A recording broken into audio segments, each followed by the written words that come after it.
पिछले एपिसोड में हमने देखा कि होमो सेपियंस ने एक दूसरे के साथ सहयोग करके, अनुकूलित होकर और नए नए आविष्कार करके कैसे जीवित रहे।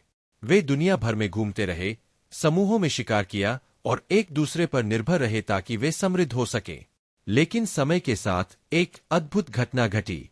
उन्होंने घूमना बंद कर दिया। वे एक जगह पर टिकने लगे।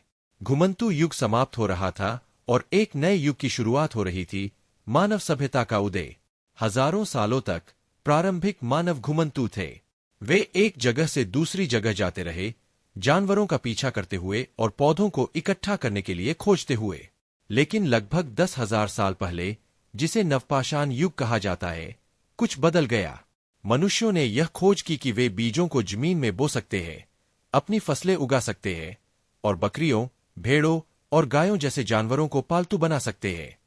इस खोज का मतलब था कि उन्हें लगातार चलते रहने की जरूरत नहीं थी।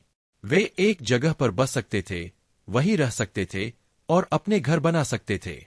कृषि के साथ मनुष्यों को यह चिंता नहीं थी कि उनका अगला भोजन कहां से आएगा। जैसे जैसे वे एक जगह पर बसने लगे, छोटे छोटे गांव बनने लगे।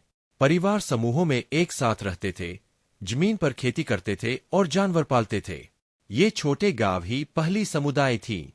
यहाँ लोग एक साथ काम करते थे, खाना बांटते थे और एक दूसरे की मदद करते थे ताकि सब जीवित रह सके। जैसे जैसे ये गांव बढ़ने लगे, लोग वस्तुओं का लेन देन करने लगे। अगर किसी के पास अतिरिक्त अनाज होता तो वे उसे अपनी जरूरत की चीजों के बदले दे सकते थे, जैसे कुछ जानवरों की खाल या कोई नया औजार।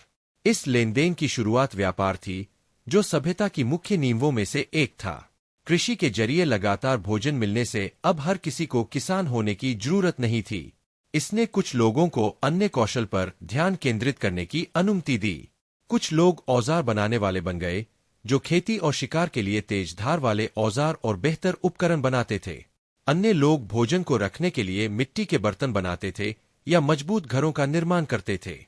इस श्रम विभाजन ने प्रारंभिक मनुष्यों को अधिक उन्नत उपकरण, मजबूत इमारतें और बेहतर जीवन जीने के तरीके बनाने में सक्षम बनाया।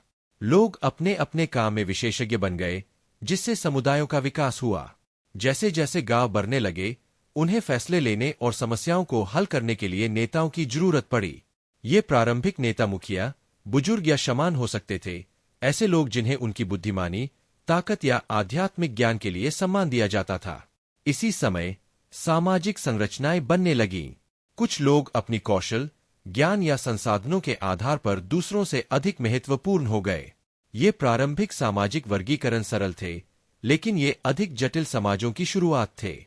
सहयोग अभी भी महत्वपूर्ण था, लेकिन अब लोगों की अलग अलग भूमिकाएं थीं।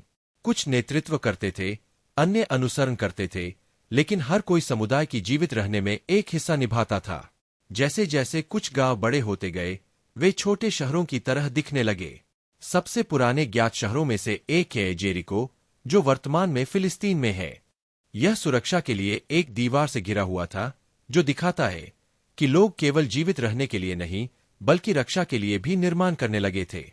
आज के तुर्की में स्थित चतालह्यूग जैसे स्थानों पर प्रारंभिक मनुष्यों ने मिट्टी की ईंटों से घर बनाए, जिनमें भोजन रखने के कमरे और पूजा करने के स्थान थे। ये अब केवल गांव नहीं रह गए थे। वे इमारतों, सार्वजनिक स्थानों और नए जीवन जीने के तरीकों के साथ जटिल समाज बनने लगे थे। अधिक समय और संसाधनों के साथ प्रारंभिक मनुष्यों ने केवल जीवित रहने के विचारों से परे खोज करना शुरू किया। उन्होंने कला बनाई, मूर्तियां बनाई और अपनी दीवारों पर चित्र बनाए। ये कलाकृतियां अक्सर आध्यात्मिक अर्थ रखती थीं, जो जानवरों, देवताओं या महत्वपूर्ण घटनाओं का प्रतिनिधित्व करती थीं। उन्होंने अनुष्ठान भी करना शुरू कर दिया। कुछ समुदायों में लोग प्राकृतिक शक्तियों की पूजा करते थे, जैसे सूरज, बारिश और वे जानवर जो उन्हें भोजन देते थे। प्रारंभिक धर्म उनके लिए दुनिया को समझने और अपने से बड़े किसी चीज से जुड़ने का एक तरीका था। शांत जीवन शैली के रूप में घुमंतु शिकारियों और संग्राहकों के रूप में होमो सैपियंस ने बहुत लंबा सफर तय किया। उन्होंने खेती करना सीखा, एक जगह बस गए और गांव बनाए। उनकी रचनात्मकता, सहयोग और नवाचार ने उन्हें व्यापार, नेतृत्व और समुदाय के पहले रूप बनाने में मदद की। ये छोटे कदम कुछ बहुत बड़े की शुरुआत को दर्शाते हैं। सभ्यता का उदय। अगले अध्याय में हम देखेंगे कि कैसे ये प्रारंभिक मनुष्य प्राचीन दुनिया की महान सभ्यताओं के निर्माण की ओर अपने पहले कदम बढ़ाए।